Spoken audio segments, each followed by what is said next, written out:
नमस्कार विद्यार्थी मित्र आणि पालको. आजचे जे आपले गेस्ट आहेत ते आपले गेस्ट आहेत वैभव यादव. नॉन कोडिंग मध्ये सुद्धा बऱ्याच गोष्टी आहेत. MCA केल्यानंतर तुम्हाला डायरेक्टली जॉब लागला की तो स्ट्रगल कसा होता सुरुवातीच्या काळातला हे जाणून घ्यायला मला आवडेल. ॲक्च्युली MCA पास आउट झाल्यानंतर म्हणजे मुळात बॅकग्राऊंड सांगायचं म्हटलं तर सांगली जिल्ह्यातलं शिरसगाव कडेगाव तालुक्यातलं छोटंसं गाव होतं. रयत शिक्षण संस्थेत शिकलो आम्ही. त्याच्यानंतर मी MCA केलं भारतीय विद्यापीठला. थोडी घरच्या आर्थिक परिस्थिती नसल्यामुळं आता या ब्रॉडकास्टमध्ये त्या देवताचं नाव घ्यायलाच पाहिजे. स्वर्गीय पद्मनाभ कदम साहेब आमच्या भागाचे भाग्यविधाते त्यांच्या संस्थेमध्ये शिकलो आणि घरची आर्थिक परिस्थिती नसल्यामुळं त्यांनी माझी 3 वर्षाची पण फी माफ केली MCAची. आणि मी मुलांना एवढंच सांगेन, कष्ट आणि कष्टच हेच तुमचं आयुष्य बदलू शकतं. तुम्ही जर लायक असाल तर तुम्हाला निश्चितच नोकरी मिळेल. लायक असाल तर नायक व्हाल. हा, ते तर आहेच. नमस्कार विद्यार्थी मित्र आणि पालको. आजचा हा व्हिडिओ जो आहे तो खूप खास होणार आहे, कारण ज्यावेळेस आपण स्पेशली कोडफर्स्टमधून ही पॉडकास्ट सिरीज जेव्हा चालू केली त्यावेळेस ग्रामीण भागातल्या मुलांविषयी जे अवेअरनेस आहे, ITचा अवेअरनेस, ते अवेअरनेस करायचा प्रयत्न करतो आहोत आणि त्या संदर्भात आजचा हा व्हिडिओ आहे. खूप खास होणार आहे कारण आजचे जे आपले गेस्ट आहेत ते आपले गेस्ट आहेत वैभव यादव, ज्यांना IT मधला 13 वर्षाचा अनुभव आहे. आणि ही 13 वर्षाची जी जर्नी आहे, हा त्यांचा जो प्रवास आहे तो प्रवास आज आपण जवळून पाहणार आहोत. साधारण ज्यावेळेस आपण IT किंवा कम्प्युटर आणि या सगळ्या गोष्टीचा विचार जेव्हा करतो त्यावेळेस आपल्या डोक्यामध्ये काही गोष्टी असतात की IT मध्ये करिअर करायचं असेल तर कोडिंग यायला पाहिजे, लॉजिक असायला पाहिजे किंवा खूप काही यायला पाहिजे. या सगळ्या गोष्टी ज्या आहेत या सगळ्या गोष्टी प्रत्येक पालकांच्या मनामध्ये किंवा ज्यांनी आत्ता करिअर चालू केलेलं आहे किंवा आत्ता जे मुलं 12वीला आहेत आणि ज्यांना IT मध्ये करिअर करायचं आहे त्या मुलांसाठी हा आजचा व्हिडिओ खूप फायदेशीर ठरू शकतो. आजचा व्हिडिओ त्यांच्यासाठी आहे ज्यांनी BCA केलंय, BSc केलंय, ज्यांनी MCA केलंय, MSc केलंय किंवा इंजिनिअरिंग सोडून जे IT मध्ये येणारी मुलं आहेत त्यांच्यासाठी आजचा व्हिडिओ हा खास असू शकतो. कारण आज आम्ही बोलणार आहोत कोडिंग सोडून जे करिअर आहे ITचं, त्या करिअर बद्दल बोलणार आहोत. सो नमस्कार वैभव सर, कोडफर्स्ट मध्ये तुमचं खूप खूप स्वागत. सर, माझा पहिला प्रश्न हा आहे की तुम्ही तुमच्या स्वतःबद्दल थोडीशी माहिती सांगावी. तुम्ही कोणत्या भागातून आहात, पासआउट कधी झाला आहात आणि करिअर जर्नी तुम्ही कधी स्टार्ट केली, तेव्हाचा काळ आणि आत्ताचा काळ याच्याबद्दल तर आपण बरंच काही बोलणार आहोत, पण पहिली सुरुवात तुमच्या इंट्रोडक्शन पासून करूया. माझं नाव वैभव यादव. मी बेसिकली सांगलीच आहे आणि 2010 मध्ये मी MCA पास आउट केलं आणि तेव्हापासूनचं करिअर जर्नी सुरू झाली. मी 2 कंपन्यामध्ये आतापर्यंत काम केलं आणि आता सध्या मायक्रोसॉफ्टचं Intune म्हणून टूल आहे, त्या टूलवरती काम करतो. आता आजचा जो हा व्हिडिओ बनवण्याचा जो मोठा आहे त्याच्या पाठीमागचं जसं गोरुख सरांनी सांगितलं की त्यांना कोडिंग आणि नॉन कोडिंग जॉब्स यामधला फरक, लोकांच्या मनामधील न्यूनगंड, किंवा मी BSc केलं, BCA केलं, BSc कम्प्युटर सायन्स केलं, BTech केलं, MTech केलं, त्याच्यानंतर मी IT मध्ये जाऊन मला कोडिंगचा जॉब मिळेल का, की अजून दुसरी कोणती जॉब आहे, की या संदर्भामध्ये आपल्या खेड्यातल्या मुलांना बरेच माहीत नसतं. जे सेम 2010ला माझ्या मनामध्ये जे होतं तेच आज कदाचित तुमच्या मनामध्ये असेल. कदाचित काही लोकांना पूर्ण IT इंडस्ट्रीतलं माहिती असेल, कारण त्यांच्या घरामध्ये कोणी रिलेटिव्ह असेल, भाऊ वगैरे असतील, ते ऑलरेडी IT कंपनीमध्ये काम करत असतील, त्यांच्या काही रेफरन्स थ्रू त्यांना गोष्टी माहीत असतील. पण ज्यांना माहीत नसेल कदाचित त्यांच्यासाठी थोडंसं त्यांच्या ज्ञानामध्ये भर पडण्याचं काम मी करेन. असं नाही की मी पूर्णपणे याच्यामध्ये 100% मला सगळ्याच गोष्टी माहीत असतील, काही गोष्टी माहीत सुद्धा नसतील.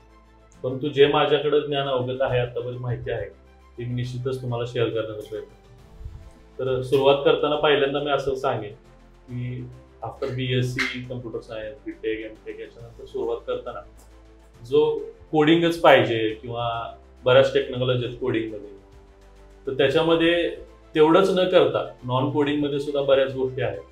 जसं की आता तुम्हाला माहीत असेल मायक्रोसॉफ्ट ही कंपनी जगामध्ये सगळ्यात मोठी कंपनी, तिचे सुद्धा काही टूल्स आहेत की ज्याच्यामध्ये एंड पॉईंट डिव्हाइस मॅनेजमेंट केलं जातं. एंड पॉईंट डिव्हाइस मॅनेजमेंटमध्ये तुमचा जो तुम्ही सुद्धा एक आता हा तुमचा लॅपटॉप यूज करताय, त्याच्यावरती तुमचं ऑपरेटिंग सिस्टम विंडोजचा आहे. तर विंडोजचं ऑपरेटिंग सिस्टम मॅनेज करताना त्याच्यामध्ये तुमचे मंथली पॅचेस रिलीज करतं मायक्रोसॉफ्ट, ते डिप्लॉय करणं, एखाद्या कंपनीला तुम्ही सपोर्ट करता, त्याचे काही समजा n नंबर्स ऑफ युजर्स आहेत आणि त्या युजर्सचं तुमचं म्हणणं आहे की त्या युजर्सना हे स्पेसिफिक ऍप्लिकेशन त्यांच्या मशीनवरती इन्स्टॉल करायचं, तर ॲट अ टाइम तुम्ही 1000 डिव्हाइसवरती जाऊन इन्स्टॉल नाही करू शकत. बरोबर. मग याच्यासाठी SSM हे असं टूल आहे Microsoft system centre configuration manager tool म्हणतात. तर त्या टूलमध्ये तुम्ही त्या पर्टिक्युलर जे डिव्हाइसेस आहेत त्याचा एक bunch of group collections create करून त्याच्यावरती तुम्ही ऍप्लिकेशन डिप्लॉय करू शकता. पाहिजे ते ऍप्लिकेशन सुद्धा डिप्लॉय करताना तुम्ही अवेलेबल मोड, रिक्वायर्ड मोड, म्हणजे हे मॅन्डेटरी पाहिजेच किंवा ज्या युजरला हवा असेल तो घेईल इन्स्टॉल करून. या केसमध्ये सुद्धा SSM टूल आहे. त्याच्यानंतर आता नवीन मध्ये मायक्रोसॉफ्टचं इंट्यून टूल आहे की जे आता cloud based end point device management करतं. जे SSM ऑन प्रिमाइज करतं ते हे cloud based end point device management tool आहे. त्याच्यानंतर बऱ्याच नॉन कोडिंग मध्ये टेक्नॉलॉजी अजूर आहे, त्याच्यानंतर AWS आहे, तर तुमचा Amazon वरती सुद्धा आहे बऱ्यापैकी क्लाउड बेस्ड टेक्नॉलॉजी आहे. असं नाही की फक्त कोडिंगशीच रिलेटेड जॉब्स आहेत, नॉन कोडिंग मध्ये सुद्धा भरपूर आहेत. आता कोडिंगचं जास्त मला माहित नाहीये, मी माझी कॉलेजच्या नंतर परत कोडिंग मध्ये कधी गेलोच नाही कारण मला नॉन कोडिंगचीच मिळाली. त्याच्यामध्ये सुरुवात करताना मी डेस्कटॉप सपोर्ट पासून काम केलं. सुरुवातीला माझे सर्व मित्र आणि आम्ही सुरुवातीला ज्यावेळेस पुण्यात आलो त्यावेळेस आम्ही टाटा डोकोमो पासून सुरुवात केली. टाटा डोकोमो कॉल सेंटरला रात्रभर काम करायचं आणि सकाळी इंटरव्ह्यूला जायचं. म्हणजे तो काळ खूप भयानक म्हणण्यापेक्षा शिकवून जाणार होता. खूप गोष्ट शिकलो तर तेव्हापासून सुरू केलेलं ते आतापर्यंत आम्ही इथपर्यंत पोहोचलो. आणि सध्या तुम्ही विप्रोमध्ये काम करता. सो या गोष्टी बॅकग्राऊंड मध्ये जाण्याच्या गोष्टीच्या पाठीमागचं रिझन हे आहे वैभव सर, कारण जेव्हा मी आता मुलांना बऱ्याच साऱ्या मुलांना भेटतो, आपण असे व्हिडिओज बनवतो आहोत की जे 90च्या काळामध्ये किंवा नियर अबाउटच्या काळामध्ये जे इंजिनियर झालेले आहेत आणि त्यांनी जे स्ट्रगल केलेलं आहे ते स्ट्रगल आत्ताच्या मुलांपर्यंत पोहोचवावं. याच्यामधून एकच उद्देश आहे की आपल्या व्हिडिओमधून एका जरी मुलांना इन्स्पायरिंग वाटलं की नाही वैभव सरांचा प्रवास हा माझ्यासाठी इन्स्पायरिंग आहे, कारण तुम्ही सांगलीमधून येतात, ग्रामीण भागातून येतात स्पेशली, आणि त्या मुलांपर्यंत तो व्हिडिओ जावा.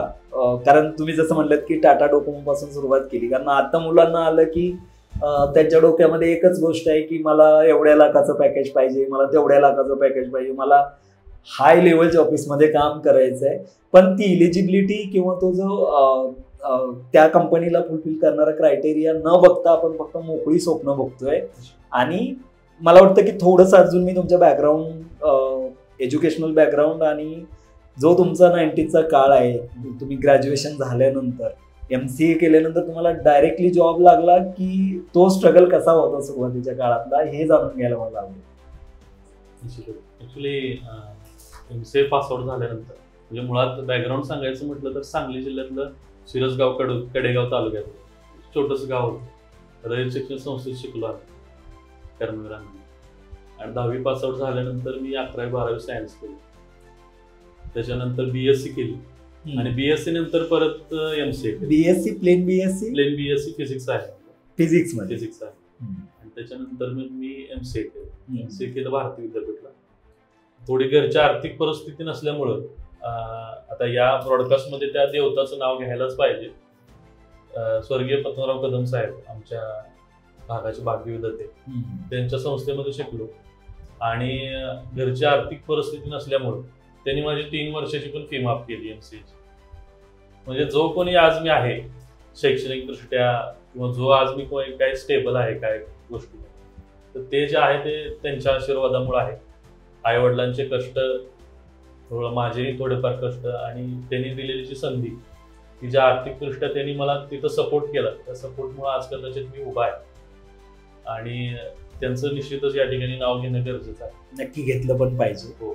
आणि जे पॉलिटिकल हा विषय नंतरचा आहे, परंतु असे काही मला वाटते महाराष्ट्रामध्ये अशीच एक संस्था एकच असेल भारतीय विद्यापीठ की ज्याच्यामध्ये मुलांची आर्थिक परिस्थिती नसताना सुद्धा मुलं घडली. क्या बात आहे. आणि मी परत थोडंसं अजून ऍड करतो याच्यामध्ये, म्हणजे तुम्ही कॉलेजच्या काळामध्ये एक थोडीशी एनर्जी असते आपल्याकडं हो आणि वाईट मार्गाला लागण्याचे चान्सेस जास्त असतात. निश्चित निश्चित जर भारतीय विद्यापीठनं तुम्हाला फायनान्शियली सपोर्ट केला नसता तर कदाचित तुमचा मार्ग डायव्हर्ट झाला हो असता. निश्चित आणि तो मला वाटतं की तुमच्यासारख्या असंख्य मुलांना भारतीय विद्यापीठ मदत करत असेल. हो. आपल्या व्हिडिओच्या माध्यमातून त्यांचं खूप खूप आभार भारतीय विद्यापीठचा. कारण तुमच्यासारखी मुलं जे स्वतः जर एक स्टेबल लेवलला येतो आपण त्यानंतर थोडंफार समाजाला किंवा आपल्यासारख्या मुलांना देण्याचा आपण प्रयत्न करतो ते कारण त्यांना ती जाणीव असते की भारतीय विद्यापीठनं माझ्यासाठी काहीतरी केलेलं आहे. आणि तुम्ही MCA कम्प्लीट केल्यानंतर मला वाटतं पुण्यामध्ये येऊन सुरुवात केली असेल. सो सुरुवातीला आल्यानंतर पुण्यामध्ये डायरेक्टली जॉब भेटला आणि सगळं काही सुरळीत चाललं हे अपेक्षित नसतं असं मला वाटतं. प्रत्येक ग्रामीण भागातल्या विद्यार्थ्याची एक इंडिव्हिज्युअल स्टोरी आहे. म्हणजे आपल्या काळात 90च्या दशकातल्या ज्यांनी पण करिअर केलेलं आहे मुंबई पुणे बेंगलोर चेन्नई जिथं पण करिअर केलेलं त्यांची एक इंडिव्हिज्युअल स्टोरी आहे. ती स्टोरी मला जाणवते. ऍक्च्युली पुण्यामध्ये आलो आम्ही कात्रजला राहत होतो. सांगायचं म्हणजे एकतर रिलेटिव्ह कोण नव्हतं पुण्यामध्ये त्याच्यामुळे एक रूम भाड्याने घेतली. माझे 2-3 मित्र आहेत राकेश संदीप आणि कृष्ण तिघे 4 जण आम्ही एका रूम मध्ये राहायचो. ती जी रूम त्या मालकाने त्याच्या कुत्र्यासाठी राखीव ठेवली. तर म्हणजे सुरुवात एवढी अशी बिकट होती की एकतर घरून आपण MCA केल्यानंतर आता घरी पैसे मागायला परिस्थितीच नव्हती घरची आणि थोडी आम्हालाही लाजिरवाणी गोष्ट वाटायची की आपली घरची परिस्थिती नसताना आपण घरच्यांना पैसे मागणं आणि सर्व्हाइव्ह करणं हे शक्य नाही. मग त्या काळामध्ये घरून फक्त भात आणि डाळ आणायची. दररोज डाळ भात शिजवून खायचा त्या शेड्यूल असायचं. त्याच्यानंतर टाटा डोकोमोला रात्री कॉल सेंटरला आम्ही जॉब करायचो. मला वाटतं फातिमा नगरला तो पूर्वी होता कॉल सेंटर. तिथं जॉब करायचा आणि दिवसा मग इंटरव्ह्यूला जायचं. इंटरव्ह्यूला पण त्यावेळेस काही एवढं आमच्याकडे लॅपटॉप नव्हता. ते नेट कॅफेमध्ये जाऊन रिझ्यूम अपडेट करायचा, रिझ्यूम घ्यायचा, प्रिंट घ्यायची आणि मग ते दररोज मगरपट्ट्याला जायचं, हिंजवडीला यायचं. दररोज कंपनीच्या गेटवरती जायचं, रिसेप्शनला विचारायचं तुमच्याकडे काय ओपनिंग आहेत का. आणि म्हणजे आता हे आहेच आपण नोकरीवरती मॉन्स्टरवरती शाईनवरती आपण त्यावेळेस तेवढा जोर नव्हता. म्हणजे स्वतःच असं डिव्हाइस नव्हतं. लॅपटॉप असेल किंवा कम्प्युटर असेल त्यामुळं अप्लाय करण्यासाठीचा जो वेळ लागायचा तो कमी. पण यामुळं काय झालं म्हणजे फेस टू फेस आपण गेल्यामुळं कुठली कंपनी कुठं आहे, कोणत्या टेक्नॉलॉजीवरती काय काम चालतं या गोष्टी कळाल्या. निश्चित कुठं कल जास्त आहे लोकांचा किंवा काय या गोष्टी तिथून कळाल्या. कंपन्या कुठं आहेत, IT कंपन्या किती आहेत, पुन्हा किती मोठा IT कंपनीचं हब आहे हे कळालं. त्याच मध्यंतरीच्या कालामध्ये माझे एक बंधू होते दिल्लीला, त्यांच्याकडे सुद्धा मी जॉब सर्चिंगसाठी गेलो. दिल्लीला ऑफ कॅम्पस मध्ये काय होते का बघा. पण अनावरोधानं तिकडेही काय ऑफ कॅम्पस भेटलं नाही. परत पुण्यात आलो, मित्रांसोबत परत जॉब शोधायला सुरुवात केली. पहिला जो माझा इंटरव्ह्यू झाला इम्पॅक्ट इन्फोटेक कंपनी जी विप्रोसाठीच काम करायची आणि त्यांच्याकडे सिलेक्शन झालं. सुरुवातीला मी SQL डेव्हलपरचं काम करत होतो आणि त्याच्यानंतर 6 महिने मिळाल्यानंतर परत प्रोजेक्टच नव्हता माझ्याकडे. दुसरा पर्याय नसल्यामुळं, कारण एकतर नॉन कोडिंग मध्ये होतं आणि पर्याय नसल्यामुळे परत त्याच्यानंतर नेटवर्किंगची एक ऑफर आली मला. नेटवर्किंग मध्ये काम करावं. म्हणजे पहिले SQL डेव्हलपर म्हणून काही दिवस काम केले आणि मग त्यानंतर तुम्ही नेटवर्किंग मध्ये गेला. नेटवर्किंगचा कुठला कोर्स वगैरे केला होता किंवा नाही? ओके, ह्याच्या आधी तुम्ही कुठलेही कोर्सेस काही कोर्स नाही काय नाही. त्याच्यानंतर मी CCNA केलं.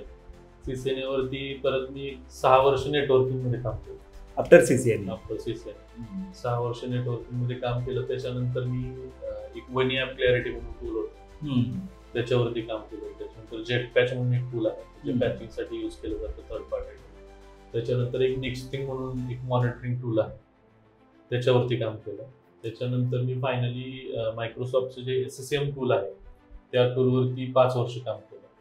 आणि आता जस्ट इंट्यून मायक्रोसॉफ्टचं इंट्यून म्हणून टूल आहे त्याच्यावरती 6 महिन्यापासून त्याच्यावरती. म्हणजे टोटल तुमचा 13 वर्षाचा जो एक्सपिरियन्स आहे तो फक्त 2 कंपनीमध्ये डिवाइड झालेला. एक इम्पॅक्ट इन्फोटेक आणि विप्रो. मला वाटतं ही जी गोष्ट आहे ती बऱ्याच लोकांना खटकत असेल, की कारण आता एक ट्रेंड बनत चाललाय की प्रत्येक 2 वर्षाला कंपनी स्विच केली पाहिजे. पण तुम्ही साधारण एक 10 वर्षे एकाच कंपनीमध्ये घालवलेली आहे. त्याच्या पाठीमागचं बऱ्याच साऱ्या गोष्टी असतील, त्या आपण डिस्कस करूयात. त्याच्या आधी मला थोडंसं पाठीमागे घेऊन जायचं तुम्हाला, की मुलं सुरुवात करत नाही. आणि जसं आता तुम्ही म्हटलेत की नोकरीसाठी तुम्ही प्रत्येक कंपनीच्या गेटवरती जाऊन CV देण्यापर्यंत काम केलेलं आहे. ते आता 2000 नंतर जे मुलं जन्मलेले आहेत आणि जे आता करिअर करायला किंवा जॉबला जात आहेत, त्या मुलांचा ऍटिट्यूड बघून थोडंसं वाईट वाटतंय. कारण मी जेव्हा आता ट्रेनिंग घेतो, कालच आम्ही एक ड्राईव्ह घेतला होता आणि त्या ड्राईव्हसाठी काही नमुने असे होते की म्हणजे त्या ड्राईव्हमध्ये ऑलरेडी सांगितलं होतं पेन पेपर टेस्ट आहे आणि टेस्टला आलेत, पेन घेऊन आले नाहीत. काही मुलं अशी आहेत की गेटवरती आलेत आणि तिथूनच रिटर्न गेलेत. त्या ड्राईव्हबद्दल साधी एखादी टेस्ट द्यावी हा सुद्धा ॲटिट्यूड त्यांच्या मनात येत नाहीये. ही खरं तर शोकांतिक आहे. कारण बऱ्याच वेळा आपण म्हणतो की जॉब नाही येत आहे, तर त्याच्यामागे मुलांचे एफर्ट्स खूप कमी आहेत असं मला वाटतं. सर, मला हा प्रश्न आहे की कोडिंग सोडून बऱ्याच साऱ्या अपॉर्च्युनिटी आहेत, बऱ्याच साऱ्या. त्यातल्या काही अपॉर्च्युनिटीवरती आज आपण फोकस टाकतो आहोत. आणि मग ज्या गोष्टी कमेंटमध्ये येतील आपल्याला, जे मुलांची रिक्वायरमेंट असेल त्याच्यावरती आपण डिटेलमध्ये व्हिडिओ करणार आहोत. पण आजचा जो व्हिडिओ आहे तो स्पेसिफिक ओव्हरऑल नॉन कोडर जे आहे त्या नॉन कोडरसाठी कुठलं करिअर असायला पाहिजे आणि याच्याबद्दलचा डिटेल व्हिडिओ आहे असं मला वाटतं. तुम्ही सुरुवातीला SQL डेव्हलपर म्हणून काम केलं. आजही SQL डेव्हलपरसाठी ओपनिंग असतात का? असतात. आणि कशा पद्धतीचे जॉब रोल्स अवेलेबल असतात? आहेत नाही. याच्यामध्ये SQL मध्ये SQL डेव्हलपर आहे. ओरॅकलमध्ये जॉब आहेत भरपूर. कारण आज कुठेही तुम्ही कंपनीमध्ये गेला, म्हणजे एक बेसिक तुम्ही अगदी कोडिंगचा जर विषय घेतला तर एक लँग्वेज आणि एक डेटाबेस केला तर SQL हा डेटाबेस म्हणून यूज करतो. म्हणजे बऱ्याच ठिकाणी तिथे म्हणजे सिम्पलर आहे. म्हणजे कोडिंगच्या रिलेटेड सुद्धा सिम्पल आहे, शिकायला इझी आहे, इझी टू लर्न आहे आणि इझी टू हँडल असं सुद्धा आहे. त्याच्यामुळे त्याचे सुद्धा भरपूर करिअरच्या संधी आहेत. SQL डेव्हलपर आहे, त्याच्यानंतर ओरॅकल आहे. ओरॅकलमध्ये सुद्धा बऱ्याच सर्टिफिकेशन आहेत. OCA, OCP, प्रोग्रामर म्हणून सर्टिफिकेशन आहे. आर्किटेक्ट लेवलचे सुद्धा प्रोग्राम. ओरॅकल सर्टिफिकेशन हे SQL च्या करिअर रिलेटेडच आहे. ग्रेट. म्हणजे जर तुम्ही सुरुवातीला मी कॉलेजमध्ये आहे, पण ज्या कॉलेजमध्ये असणाऱ्या मुलांच्या बद्दल बोलतो आहोत, स्पेसिफिक ग्रामीण भागातल्या मुलांना, कारण कोडिंगची भीती ही खूप मनामध्ये असते. जरी किती जरी प्रो कोडर असेल तरी मला वाटतं की इंजिनिअरिंग करणाऱ्या 90% मुलांना कोडिंग आवडतच नाही. 10% मुलं असतात की जे कोडर असतात आणि 90% मुलं नाईलाजानं कोडिंगकडे जातात की नाही यार पॅकेजेस चांगले आहेत, जॉब ऑपॉर्च्युनिटी जास्त आहे. त्यांच्यासाठी खरं तर हा एकदम महत्वाचा प्रश्न होता की सुरुवात तुम्ही SQL पासून पण करू शकता. म्हणजे अगदी फर्स्ट इयरला जरी असेल तर तुम्ही SQL शिकायला तुम्हाला काही प्रॉब्लेम नाही. आणि SQL जे रिलेटेड जे सर्टिफिकेशन्स आहेत ते सर्टिफिकेशन्स तुम्ही मला वाटतं कॉलेज लेवलला असल्यापासून करायला पाहिजे. म्हणजे जे महागडे इन्स्टिट्यूट्स आहेत जे तुम्हाला SQL साठी 50,000 रुपये फीस घेतील ते तुम्ही अवॉइड करू शकता. सर, मला बोलता बोलता मगाशी तुम्ही म्हटलेत की तुम्ही नेटवर्किंग मध्ये सुद्धा काम केलं. तो नेटवर्किंग मध्ये सुरुवातीला तुम्ही काय काम करायचा आणि त्या अपॉर्च्युनिटी आता सध्या अवेलेबल आहेत का? आहेत निश्चितच आहेत. नेटवर्किंग मध्ये काय आहे, माझा जो ब्रिटिश टेलिकॉमचा प्रोजेक्ट आहे त्याच्यामध्ये काही समजा त्याच्यामध्ये 2-3 ऑर्डर यायच्या. ऑर्डर म्हणजे कसं आहे, कस्टमर तिकीट रेस करायचा. त्याच्या केसमध्ये एक लॉजिकल अमेंड ऑर्डर असायची, फिजिकल अमेंड. आता लॉजिकल अमेंडमध्ये म्हणजे कसं, एखाद्या कस्टमरला 30 MBPS पाहिजे, त्याला 500 MBPS करायचं. ओके. त्याच्या रिलेटेड त्याचं कोडिंग करावं लागेल पुढे नेटवर्किंग. कोडिंग म्हणजे काय, त्याला पूर्वी जे 30 MBPS होतं त्याच्याऐवजी 500. त्याच्यामध्ये IVSR म्हणून एक टूल होतं, ते टूल यूज करायचं, त्याचे ऑटोमॅटिक कोड जनरेट करतो. आता प्रत्येक कंपनीमध्ये तुम्ही गेलास तर टूल हा तुम्हाला कोड हा डायरेक्ट लिहावाच लागेल. हा सगळा टूल बेस्ड कोडिंग झालेला आहे. ओके. तुम्हाला जे काय हवं ते इनपुट तुम्ही टाका, ते ऑटोमॅटिक त्याच्या बॅकग्राऊंड मध्ये कोडिंग करून ते तुमच्या सिस्टमला देतं. त्याच्या पद्धतीने त्याचे चेंजेस केले जातात. असं आहे. आणि फिजिकल अमेंड म्हणून असायचं, त्याच्यामध्ये तुम्हाला समजा राउटर अपग्रेड करायचा, स्विच अपग्रेड करायचं, त्याच्या रिलेटेड त्याची रिक्वेस्ट यायची, त्या रिक्वेस्टच्या रिलेटेड आम्ही काम करायचं. त्याच्यामध्ये सुद्धा टूलवरतीच चालायचं ते. मग ऑन साईट इंजिनियर असायचा, त्याचा तो कॉलवरती असायचा, इकडून आपण कॉलवरती असायचं. आणि कदाचित मध्ये असं व्हायचं की तो असायचा कुठल्या वेगळ्या लँग्वेजचा आणि आपल्याला फक्त इंग्लिश, बाकीच्या लँग्वेज म्हणजे मला तर येत नाही, इंग्लिश, हिंदी, मराठी हे तीनच. तर त्या केसमध्ये सुद्धा मी अगदी गुगल ट्रान्सलेट करून तो काय म्हणतोय ते त्याला म्हणायचं टीम्स मध्ये टाईप कर, तो टीम्स वरून टाईप करायचं, ते घ्यायचं, गुगल ट्रान्सलेट करायचं आणि ते इंग्लिश मध्ये ट्रान्सफर करून काय म्हणतो असं सुद्धा काम केलंय बऱ्यापैकी नेटवर्किंग मध्ये असतं. त्यामुळं असं काही नाही की नेटवर्किंग मध्ये सुद्धा भरपूर करिअर आहे.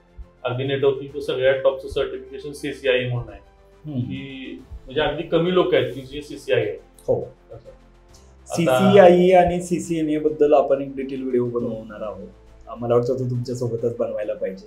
जेवढं नॉलेज आहे तेवढं मी सांगेन. CCNA मला वाटतं तुम्ही हे हार्डवेअर नेटवर्किंगचं काम केल्यानंतर CCNA त्याच्यानंतर केलं. म्हणजे उद्देश हा आहे की तुम्ही सुरुवात केली पाहिजे.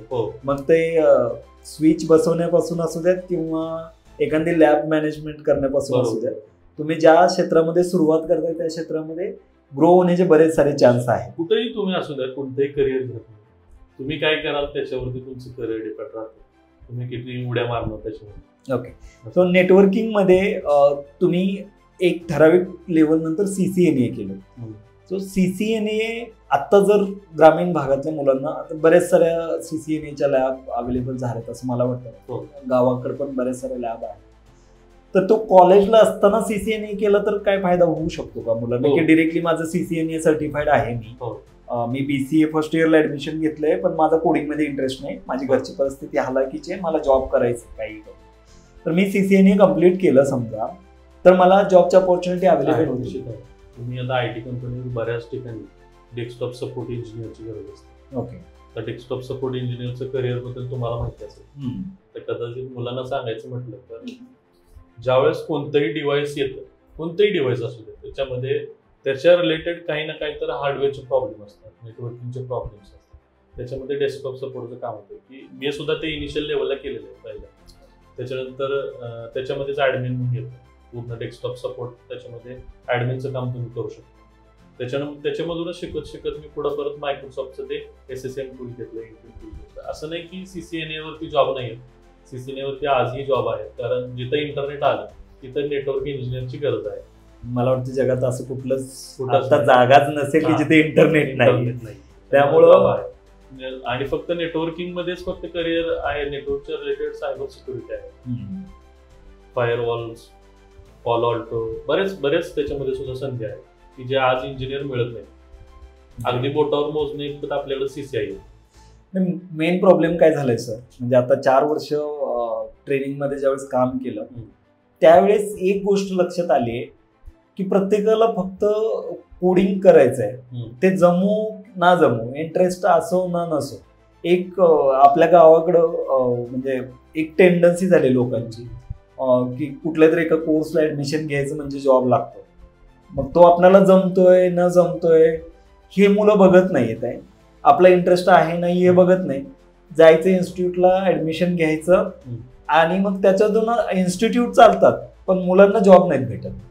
कारण गावाकडनं येणारा मुलगा कधी हा नाही विचार करत की यार मला हार्डवेअर नेटवर्किंग किंवा नॉन कोडिंगच्या रिलेटेड जॉब करायचा आहे. तो हाच पहिल्यांदा आला का हाच विचार करतो की मला जावा करायचा आहे, मला .NET करायचं, मला अँग्युलर करायचं, रिॲक्ट करायचं किंवा कोणतीही एक प्रोग्रामिंग लँग्वेज करायचं आहे. आता तर म्हणजे हा थोडासा मी अनुभवलेला प्रश्न आहे की जेव्हा ग्रामीण भागातली मुलं येतात, बऱ्याच साऱ्या इन्स्टिट्यूटला जातात, त्यावेळेस तिथं काउन्सिलिंगच्या रूम्स असतात आणि तिथं सगळे MBA वाले मार्केटिंगची मुलं बसलेली आहेत की ज्यांनी टेक्नॉलॉजी माहीतच नाही त्यांना, पण ते तुम्हाला सांगतील की तुम्ही पायथनमध्ये ऍडमिशन घ्या, तुमचा स्कोप खूप आहे पुढे. ऑफकोर्स मी कुठल्या टेक्नॉलॉजीला टार्गेट करत नाहीये, पण आपल्या भागातून जे येणारी मुलं आहेत त्यांची IQ लेवल खरंच त्या लेवलचे आहे का ते कधी कुठं चेक होत नाही आणि मुलं डोळे झाकून ऍडमिशन घेत. 6 महिन्यानंतर त्यांना समजतं की यार मला हे समजलंच नाहीये आणि मला जे इंडस्ट्रीला द्यावं लागणार आहे ते माझ्याकडे नाहीये. एक ठराविक काळानंतर मुलं डिमोटिवेट होतात आणि निघून जातं. हा माझा पर्सनल अनुभव आहे. त्यामुळं आजचा हा व्हिडिओ त्यांचे डोळे उघडणार आहे की माझी खरंच ॲबिलिटी नसेल कोडिंग करायची, तर मला वाटतं की त्या गोष्टी तुम्ही करायला नाही पाहिजे मुलांनी. तो पैसा तुम्ही तुमच्या राईट लर्निंगमध्ये टाकावा की जे तुमचे, समजा तुम्ही नॉन कोडिंग जॉबसाठी अप्लाय करू शकता, जसं CCNA असेल, तुम्ही अजून बऱ्याच साऱ्या गोष्टी बोललेल्या आहात की डेस्कटॉप सपोर्ट असेल किंवा SQL डेव्हलपर असेल.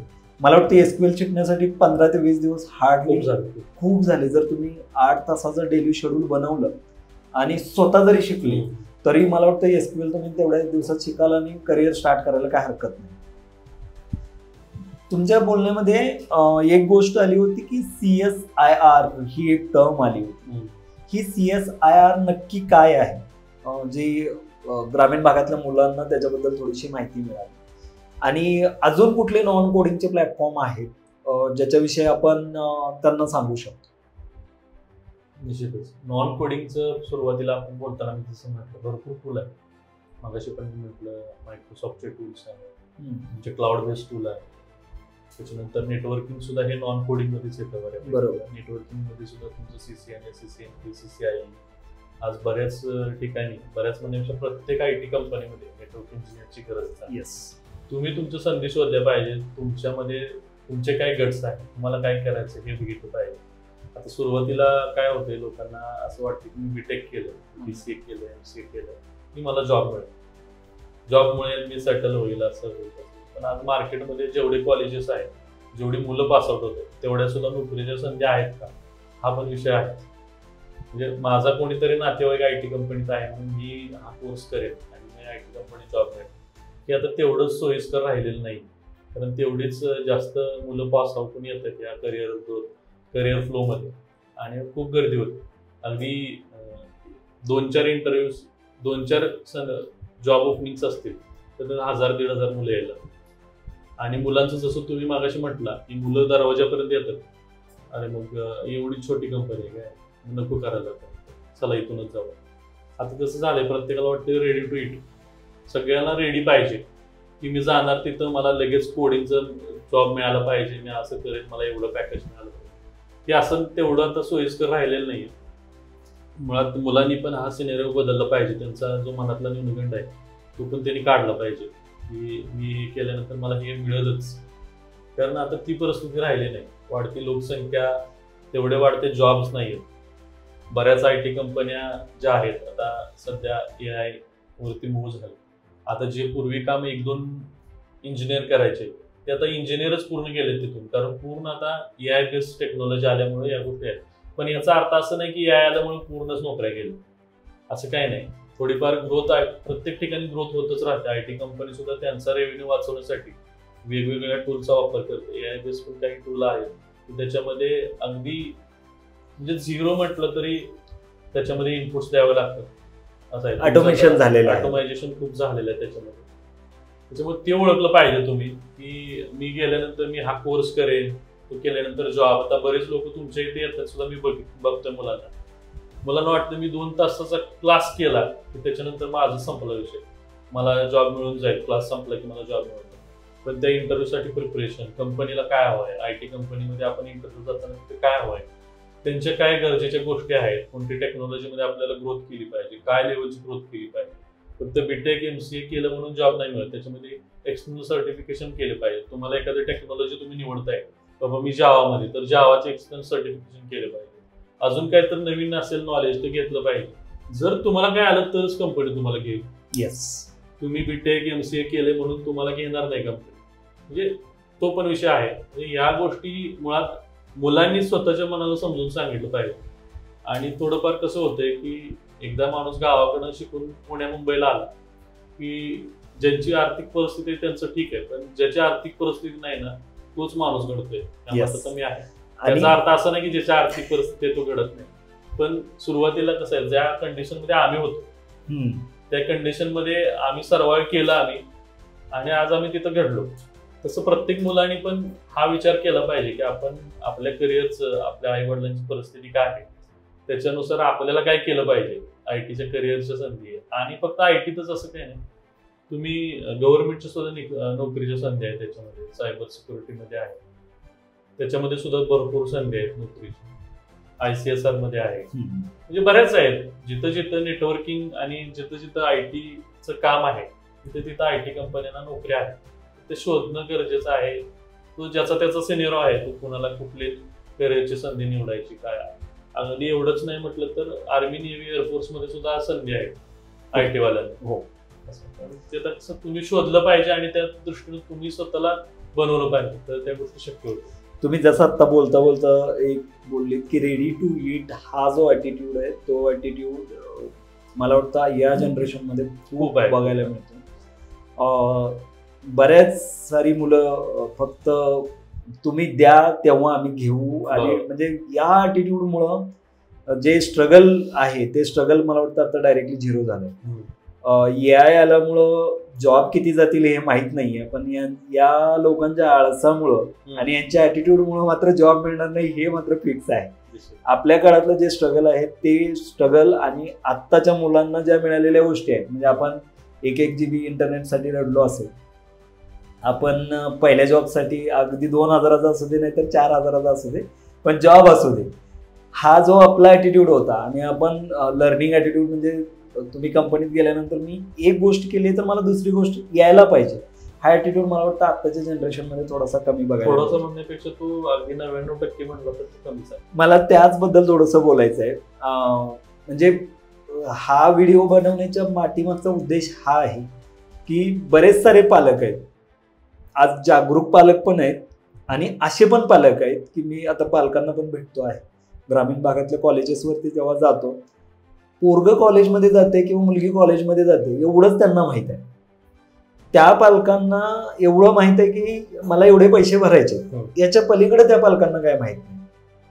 पण ती मुलं जेव्हा पुण्यामध्ये येतात, इथलं वातावरण बघतात आणि इथल्या मुलांना किंवा ज्यांची आर्थिक परिस्थिती चांगली आहे त्या मुलांना कम्पेअर करायचा प्रयत्न करतात की मग त्याच्याकडे गाडी असेल, मोबाईल असेल किंवा ज्या भौतिक गोष्टी आहेत त्या कम्पेअर करायचा प्रयत्न करतात आणि त्यांचा जो मेन मोटो आहे तो मोटो विसरून जातात.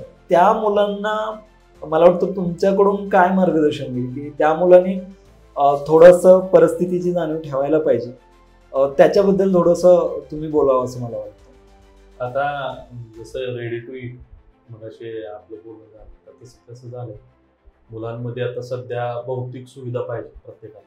म्हणजे माझ्याकडे चांगला मोबाईल पाहिजे, मला फिरायला गाडी पाहिजे, अनेक गोष्टी आहेत त्याच्यामध्ये त्यांना कष्ट करायला नको. आता मुळात मुलांचं सिनेरिओ राहायला बाजूला, पण आता पालकांचं कसं आहे, पालकांना कुठल्याही पालकांना वाटतं की माझ्या मुलाला जे मला मिळालं नाही ते त्यांना मिळालं. अगदी आज आपणही तोच विचार करतोय आपल्या मुलाच्या. पण वास्तविक तसं न करता थोडीफार त्यांना कोणत्याही गोष्टीची सनसन भासली पाहिजे, त्याच्याशिवाय त्याची त्याला किंमत कळणार. मुळात आई वडिलांनी जर हा सिनेरिओ जर लक्षात घेतला की बाबा त्याला त्याचं थोडं शोधू दे, त्यांना मी जर रेडी करून दिलं तर ते प्रयत्न करणार नाही आणि ते प्रयत्नापासून ते वंचित राहतील की बाबा आज जॉब नाहीये, मग याच्यासाठी आपण काय करावं, बरोबर आहे, त्याच्या नोकरीच्या संधी काय आहे त्या बघितलं पाहिजे. एवढं आपण शिक्षण घ्यायला चाललं, मी बीटेक करतोय तर बीटेकच्या नंतर काय केलं पाहिजे, बीटेक करताना मी एक्स्ट्रा काय करू शकतो का, या गोष्टी सुद्धा बघितल्या पाहिजेत आपण. आता जसं म्हटलं तर मी BSc ला असताना परिस्थिती नव्हती, त्याच्यामुळं मी सांगायचं म्हणलं तर LICचा एजंट म्हणून काम केलं. BSc ला असताना मी जवळजवळ 1 वर्षामध्ये 73 पॉलिसी केलं. ग्रेट. त्याच्यामध्ये मला पुढं 3 वर्ष MCA ला माझा जो खर्च आहे कॉलेजला यायचा जायचा तो खर्च सुद्धा त्याच्यातून निघाला. म्हणजे असं काही नाही की प्रत्येकाने तेच केलं पाहिजे, पण स्वतःची परिस्थिती, स्वतःला आपल्याला काय करायचं आहे काय नाही या गोष्टी ज्यांना त्यांना जाणल्या पाहिजे. आणि आई वडिलांना सुद्धा माझी अशी विनंती असेल तुमच्या प्रॉडक्टच्या माध्यमातून की त्यांना थोडं धडपडू द्या, त्यांना थोडं ठेस लागू द्या, त्याच्याशिवाय त्यांना कळणार नाही की आपण काय केलं पाहिजे. सगळ्या गोष्टी जर त्यांना रेडी दिल्या तर त्यांना आयुष्यभराची ती सवय लागेल आणि मग एका ठिकाणी असं होऊन जाईल की याला आई वडीलच जबाबदार आहे. येस. आणि आई वडिलांना सुद्धा आपल्याला काही दोषी म्हणायचं नाहीये, कारण त्यांचा उद्देश काय आहे की माझ्या मुलाला या गोष्टींचा सुविधा मिळाव्या, त्याच्यातून त्याचं चांगलं करिअर व्हावं म्हणून ते देत असतात. पण मुलं सुद्धा या ठिकाणी याचा वेगळा अर्थ करून त्याचा वेगळा फायदा करून गैरफायदा घेतात त्याचा. त्याच्यात कदाचित त्याच्यातूनच पिढी बदलायला म्हणजे बिघडायला आली, चांगले मोबाईल वगैरे. तर वास्तविक त्या गोष्टींची गरज नाही.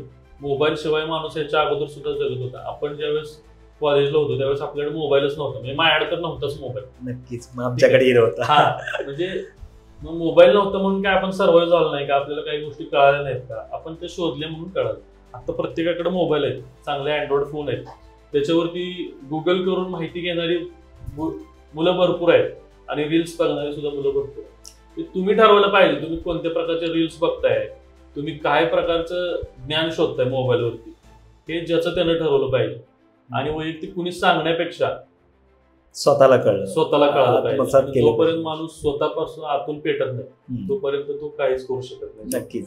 हा जो पॉडकास्ट आहे किंवा हे जे मोटिवेशन आहे ते बघायला चांगलं आहे, ऐकायला चांगलं आहे, अर्ध्या तासापुरतं राहू शकतं, पण पुढच्या अर्ध्या तासानंतर तुम्हाला मोटिवेट व्हायचं झालं तर सेल्फ मोटिवेशनची गरज आहे.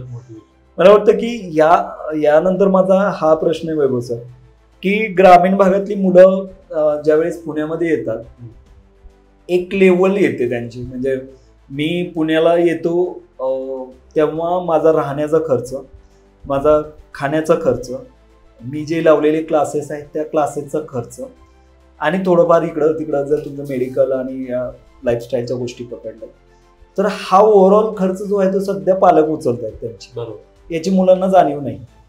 यातून थोडीशी मुलं किंवा बरीच सारी मुलं शॉर्टकट शोधायचा प्रयत्न करतायत. म्हणजे आता जे मोठे फ्रॉड चालू आहेत क्लासेसचे, की 2 लाख द्या मी तुम्हाला जॉब लावून देतो, किंवा 2 लाख भरा तुम्हाला 6 महिन्यानंतर पेमेंट स्टार्ट होईल, आम्ही हे करू. बरेच सारे असे फ्रॉड्स आहेत, म्हणजे ते क्लासेसच्या माध्यमातून होत आहेत, ते कंपनीच्या माध्यमातून होत आहेत आणि ते होत राहतील. मला वाटतं की याबाबत आपल्या ग्रामीण भागातल्या मुलांनी जागरूकता दाखवायला पाहिजे, शॉर्टकट शोधायला नाही पाहिजे. याच्यासाठी मुलांनी म्हणजे सुरुवातीपासून तयारी करायला पाहिजे असं मला वाटतं. जे मुलं शॉर्टकट शोधतायत त्याच्यासाठी तुम्ही काय सांगाल? आता जसं मगाशी म्हटलं की तुमच्यावरती राहते तुम्ही काय शोधताय. शॉर्टकट शोधला तर तो शॉर्ट टर्म साठीच यूज होणार. जर तुम्ही त्याच्यामध्ये कष्ट घेतले तर निश्चितच ते तुमच्या भविष्यामध्ये त्याचा निश्चितच त्याचा फायदा होतो. आता शॉर्टकट शोधणे म्हणजे पळवाट काढणे, पळवाटच आहे. मग ती पळवाट सुद्धा जास्त दिवसासाठी नाही, ती थोड्या दिवसासाठीच आहे. मुलांना आता शॉर्टकट म्हणजे मोबाईलवर शॉर्टकट सगळं झालं. प्रॉब्लेम काय झाला, पूर्वी आपण अंकगणित असं तोंडी करायचो, बरोबर आहे. आता ते काय झाले, आता तशा मुलांना तुम्ही सांगा की बाबा हे आणि हे ऍडिशन करायचे आपल्याला, ते डोकं लावतच नाही, लगेच मोबाईल घेते, कॅल्क्युलेटर घेते आणि त्याच्यावरून सांग. मग हे कुठं तर थांबलं पाहिजे. म्हणून स्वतः माणूस पेटला पाहिजे त्याच्याबद्दल की बाबा मला हे जोपर्यंत मी स्वतः करत नाही तोपर्यंत ही गोष्ट स्वतः आत्मसात करत नाही तोपर्यंत ही गोष्ट मी दुसऱ्याला पण सांगू शकत नाही.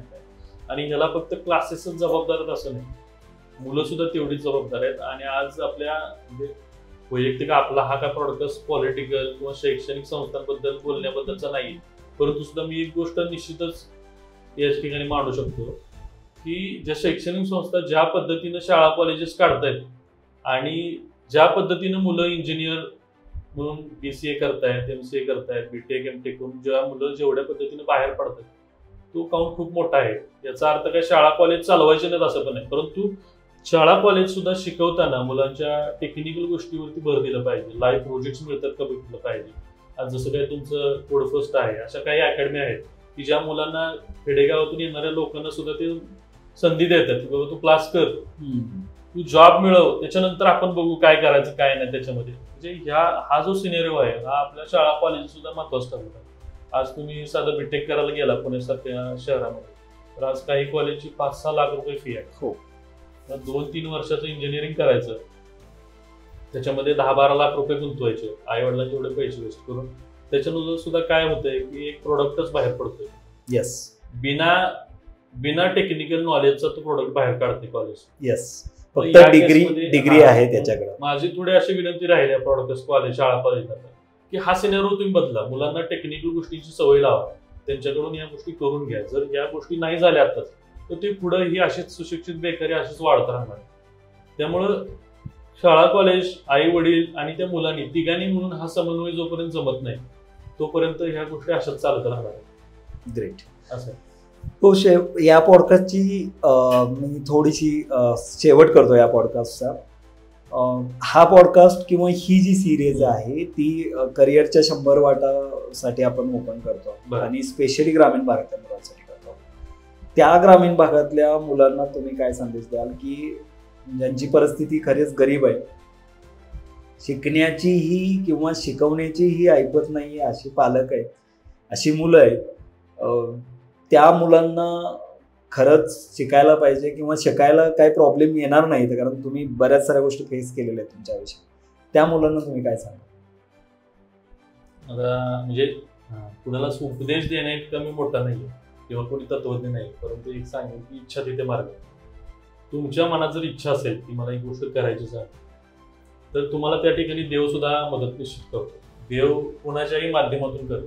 कदाचित तुमचं कोड फर्स्ट असेल, कदाचित अजून काही टेक्निकल इन्स्टिट्यूट असतील, कदाचित काही लोक असे असतात की जे खरंच लोक हुशार आहेत, त्यांना त्याची जाणीव आहे की बाबा याच्या परिस्थितीमुळे एखादी गोष्ट त्याला मिळत नाही, ती गोष्ट त्याला द्यावी, त्याचं करिअर घडेल, असे सुद्धा समाजात भरपूर लोक आहेत. जसं मी मगाशी सांगितलं, शिक्षण महर्षी पद्मनाभ कदम साहेबांचं नाव सांगितलं, तशी बरीच लोक आहेत. तुमचा इच्छा पाहिजे तुमच्या मनामध्ये, मला हे करायचंच आहे आणि त्या दृष्टीने तुम्ही प्रयत्न केला असेल निश्चितच तुम्हाला त्या गोष्टीमध्ये सगळेजण मदत करतात आणि एक पॉझिटिव्ह एनर्जी असते ती नेहमी तुमच्या सोबत राहते. त्याला लॉ ऑफ अट्रॅक्शन आपण जसं म्हणतो, म्हणण्या इतपत गोष्ट ती ठीक आहे, परंतु त्याचं अट्रॅक्शनचं तुमच्याकडूनही तेवढ्याच पद्धतीनं मागणी पाहिजे, प्रयत्न पाहिजे, त्या गोष्टी तुम्हाला निश्चित मिळत जाते. आणि मी मुलांना एवढंच सांगेन, कष्ट आणि कष्टच हेच तुमचं आयुष्य बदलू शकतं. आणि मग येणारे जे मार्ग अडचणी आहेत त्याच्यावरती निश्चितच मार्ग मिळतात. तुमच्यासारख्या अनेक टेक्नॉलॉजी आहेत की ज्या अनेक इन्स्टिट्यूट आहेत ते त्याच्यावरती काम करतात. महाराष्ट्रामध्ये असं म्हणण्याच्या भारतात सुद्धा बऱ्याच गोष्टी आहेत की जी लोक निश्चितच मुलांना मदत करतात आहेत. सो आजचा पॉडकास्ट हा त्यांच्यासाठी होता ज्यांना कोडिंग करिअर जे आहे ते कोडिंग करिअर सोडून बाकीचे करिअर करण्यासाठी. वैभव सरांचा नंबर आणि वैभव सरांची जी प्रोफाईल आहे, लिंक्डइनची प्रोफाईल, आम्ही या व्हिडिओच्या डिस्क्रिप्शनमध्ये टाकणार आहोत. ज्या मुलांना नॉन कोडिंग रिलेटेड करिअरबद्दल जे पण काही क्वेरीज असतील, डाऊट्स असतील, ते वैभव सरांना डायरेक्टली रीच आउट करू शकतील.